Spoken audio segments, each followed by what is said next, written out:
नमस्ते दोस्तों, 1 minute Photoshop में आपका स्वागत है। आज हम सीखेंगे शैडो कैसी बनानी है। तो इसके लिए मैंने ऑलरेडी देखिए यहाँ पर कटिंग करके रखा है। मैं ये लेयर ऑफ करके आपको दिखाता हूँ। ये कटिंग किया है मैंने। ये इमेज यहाँ पर ड्रैग भी करके रखी है।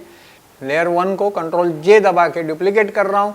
इसको मैं कंट्रोल दबा के क्लिक करता हूँ और इसमें मैं ब्लैक कलर फिल कर रहा हूँ। देखिए फोरग्राउंड में ब्लैक कलर है तो आपको ऑल बैकस्पेस दबाना है।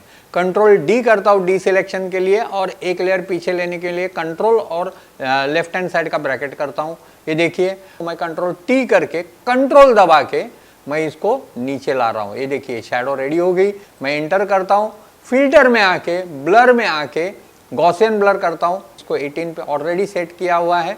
मैं यहाँ पर ओके दबाता हूँ।